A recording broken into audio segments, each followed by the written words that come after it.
President-elect Joe Biden is wasting no time preparing for when his administration takes over. He will introduce his coronavirus task force today, and CBS News reports that he is expected to unveil a series of executive orders on his first day in office. They include rescinding President Trump's travel ban, reinstating the DACA program, and rejoining the World Health Organization and the Paris Climate Agreement. President-elect Biden used his first speech to discuss the importance of uniting the nation, but he's already up against legal challenges from President Trump. Senior White House officials say the president will concede when all legal options are exhausted and when the final numbers reflect a Biden win. Yesterday, the Trump campaign held a rally in Las Vegas claiming issues with Nevada ballots. The campaign already filed suits in Pennsylvania, Nevada, Georgia, and Michigan, mostly to stop vote counting or disqualify hundreds of thousands of votes.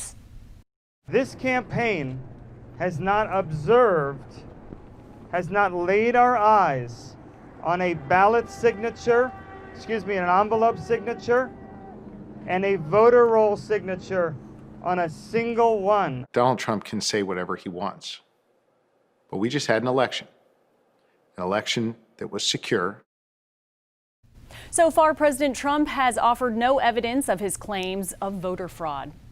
This week, Houstonians will gather to say goodbye to a longtime Harris County Sheriff's deputy. Deputy Tunches died after a battle with COVID-19. He's the third deputy in Harris County to die from the virus. His funeral is set for Thursday. You can learn more about the plans on KHOU.com.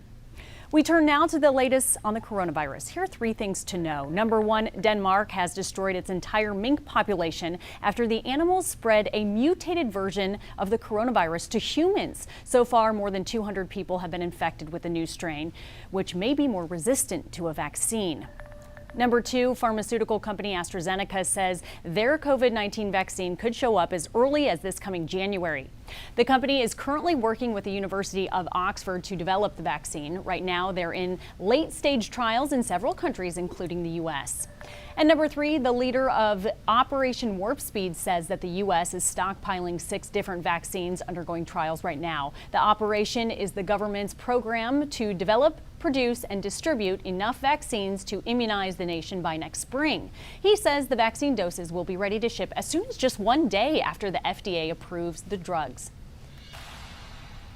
Meanwhile, a negative milestone, another negative milestone for the virus here in the U.S. That's one of the day's other big stories.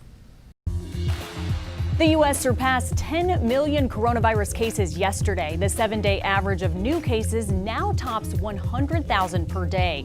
The new wave is hitting the Midwest and the Pacific Northwest especially hard, with new curfews and mandates now in place in parts of Colorado, Oregon, and Utah. It's been raining all weekend. A strengthening tropical storm Eta makes landfall in the Florida Keys with storm surge and widespread flooding reported. The rain now soaking South Florida, including the Miami area.